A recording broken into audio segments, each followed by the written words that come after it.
सभी को मेरा नमस्कार। चैनल में आपका स्वागत है। आज के इस वीडियो में हम कहानी की पाठ योजना की चर्चा करेंगे।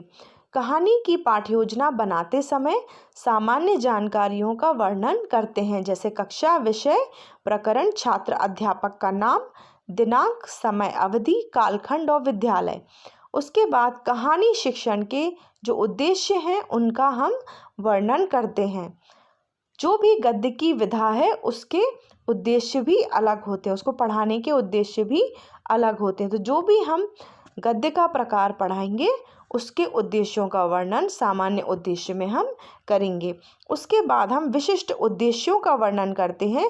ये उद्देश्य प्रकरण से संबंधित होते हैं। हम यहाँ परीक्षा नामक कहानी पढ़ाने जा रहे हैं, तो परीक्षा कहानी के जो उद्देश्य हैं उनका वर्णन हम यहाँ पर करेंगे। उसके पश्चात हम शिक्षण विधि, शिक्षण सूत्र, शिक्षण सामग्री और पूर्व ज्ञान का वर्णन करते हैं। और उसके बाद हम पाठ का प्रारंभ किस तरह से करेंगे उसकी योजना भी यहाँ पर बनाते हैं। हम विद्यार्थियों के पूर्व ज्ञान का उपयोग करके उनको प्रकरण तक लेकर आते हैं। यहाँ थोड़ी सी करेक्शन है, वो आप देख लीजिएगा। शिक्षक क्रिया में जो प्रश्न हम पूछने जा रहे हैं उनका वर्णन करते हैं, और छात्र क्रिया में छात्र जो उत्तर देंगे उनका वर्णन यहाँ पर करते हैं।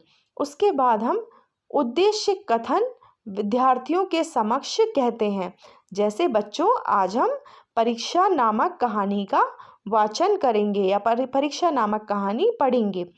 प्रस्तुतिकरण में हम सामान्य शब्दों में कहानी कहते हैं, और उसके पश्चात हम आदर्श वाचन करते हैं।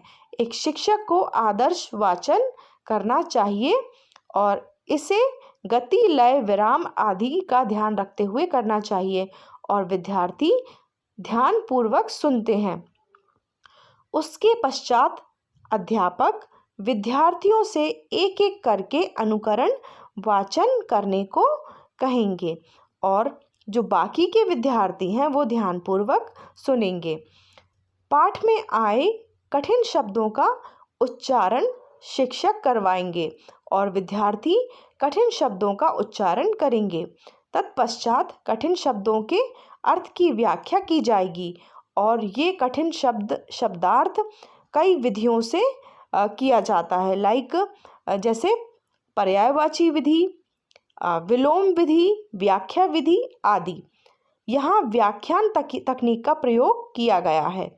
उसके बाद कहानी की व्याख्या की जाएगी, और कहानी की व्याख्या के बाद विद्यार्थियों से मौन वाचन के लिए कहा जाएगा, ताकि विद्यार्थी बिना होंठ हिलाए मन ही मन कहानी को पढ़ें और उसको समझने की कोशिश करें। और उसके पश्चात शिक्षक बोध प्रश्न पूछेंगे ताकि विद्यार्थियों की समझ की जांच की जा सके। और आखिर में एक सारांश के रूप में कहानी शिक्षक कहेंगे, या सारांश के रूप में कहानी विद्यार्थियों से भी कहने को कहा जा सकता है।